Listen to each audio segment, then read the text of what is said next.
नमस्कार, जय हिंद दोस्तों। आप देख रहे हैं मास्टर वीडियो ऑफिशियल। और रेलवे ग्रुप डी में जो कौन सा बेस्ट पोस्ट है उसी पे मेनली बात करने वाले हैं, क्योंकि कोई भी पोस्ट को अच्छा तब कहा जाता है अगर उसमें प्रमोशन काफ़ी ठीक ठाक हो, सैलरी अच्छा मिलता हो, हॉलीडे जब चाहे तब हो जाए, वर्क आसान हो और रिस्पॉन्सिबिलिटी बिल्कुल भी नहीं हो। सब यही चाहता है कि ऐसा ही जॉब मिले, पर रेलवे में मुझे नहीं लगता कोई भी ऐसा पोस्ट है जिसमें आपको ये सब मिल जाएगा। क्योंकि जिसमें काम अधिक है उसमें आपका सैलरी अधिक मिलेगा, जिसमें काम कम है मतलब हेक्टिक टाइप का है उसमें सैलरी अधिक है, लेकिन जिसमें काम कम है, इजी वर्क है, हॉलीडे अधिक है, उसमें आपका सैलरी कम है। तो ग्रुप डी में कौन सा पोस्ट किस हिसाब से बढ़िया है वही अभी हम देखने वाले हैं। ये तो मैं पहले ही जिक्र कर दिया कि किसमें सब मिलेगा, ये किसी भी जॉब में नहीं मिलेगा, ठीक ना। तो ये उम्मीद रखना ही बेकार है। सबसे पहली बात करते हैं प्रमोशन का, क्योंकि कोई भी नहीं चाहता ग्रुप डी में बने रहना, ठीक ना। मतलब चाहता है नौकरी हो जाए, लेकिन जब नौकरी हो जाता तो कोई नहीं चाहता कि ग्रुप डी में हम बने रहें। तो सबसे अच्छा प्रमोशन के दृष्टिकोण से पॉइंटमैन का और गेटमैन का होता है। ये सिग्नल डिपार्टमेंट में आते हैं, ये स्टेशन मास्टर तक जा सकते हैं एग्ज़ाम देके। सबसे अच्छा इसमें क्या होता है कि जैसे प्रमोशन के लिए 2 एग्ज़ाम होता है, जीडीसीई का और एक होता है एलडीसीई का। तो जीडीसीई का सभी दे सकते हैं, जो भी ट्रैक मेंटेनर है, जो भी पोस्ट है वो सब दे सकते हैं। एलडीसीई का जो पोस्ट होता है उसके लिए केवल सिग्नल डिपार्टमेंट यानी पॉइंटमैन और गेटमैन ही अप्लीकेबल होते हैं। तो इनके पास एक अच्छा अपॉर्चुनिटी होता है, क्योंकि जीडीसीई में वैकेंसी भी ठीक ठाक होता है, पर सभी लोग फॉर्म भरते हैं तो एग्ज़ाम क्वालिफाई करना थोड़ा मुश्किल होता है, कट ऑफ हाई चला जाता है। एलडीसीई में ऐसा नहीं होता है, लेकिन सीट कम होता है, फिर भी ऑप्शन मिलता है पॉइंटमैन को। अब दूसरा बात करते हैं सैलरी का। तो सैलरी सबसे अधिक मिलेगा आपको ट्रैकमैन का, ट्रैक मेंटेनर का, क्योंकि इसमें 2700 रुपया जो है वो आपको मिल जाता है रिस्क अलाउंस। अच्छा, और सब में क्या, तो सैलरी सबको पता ही होगा, कई बार मैं भी साझा किया हूँ कि ग्रुप डी का जो बेसिक पे होता है वो 18,000 का होता है।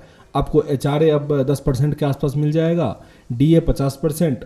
मतलब ओवरऑल अगर आप देखो, अगर आप क्वार्टर नहीं लिए हो, एचआरए ले रहे हो, रिस्क अलाउंस ले रहे हो, तो आपका 32,000 के आसपास जो है वो सैलरी जाएगा मंथली का।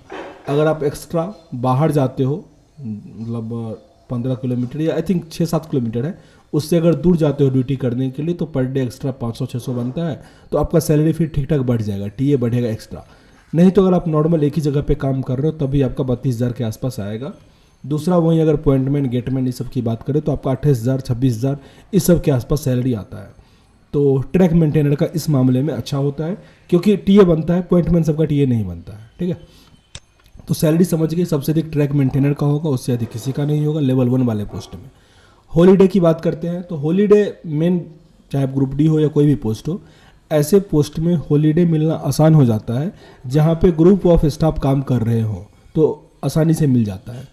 और यही रीज़न है कि जो भी रनिंग स्टाफ है, जैसे आप गुड्स गार्ड देख लो या फिर एएलपी, इन लोगों को छुट्टी नहीं मिल पाता, क्योंकि ये स्टाफ कम होता है। एक साथ 2 या 3 स्टाफ काम कर रहे होते हैं तो छुट्टी मिलना मुश्किल है। लेकिन आप हेल्पर अगर हैं जो टेक्नीशियन के साथ काम करते हैं, ट्रैक मेंटेनर है जो ग्रुप में काम करते हैं, 40-50 लोगों का ग्रुप होता है, तो इन लोगों को छुट्टी आसानी से मिल जाता है।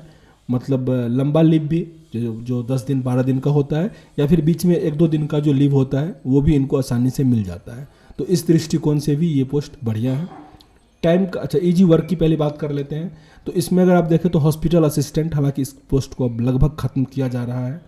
गेटमैन का जो पोस्ट होता है वो इजी वर्क, पॉइंटमैन का भी इजी में आता है, पर टाइम अधिक होने के कारण उसको थोड़ा हेक्टिक कहा जाता है।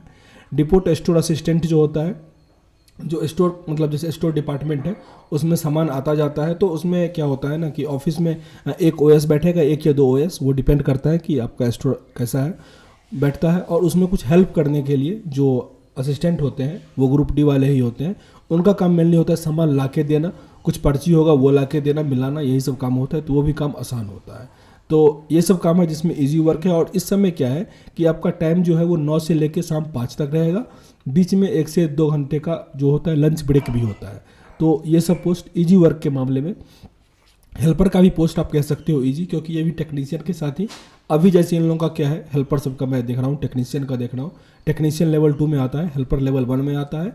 और जैसे अदर पोस्ट में क्या है ना, ट्रैक मेंटेनर का आपका प्रमोशन होगा तब भी आप ट्रैक मेंटेनर 2, ट्रैक मेंटेनर 3 ऐसे बनोगे।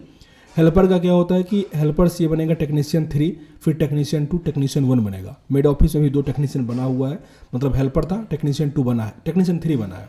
तो प्रमोशन भी ठीक ठाक ही है इनका भी। अच्छा, मैं ये कह रहा था इनका भी टाइम ड्यूरेशन जो है 8 बजे ये ऑफिस जाते हैं, 5 बजे इनका छुट्टी होता है, बीच में 1 घंटे या 1.5 घंटे का इनका लंच ब्रेक होता है।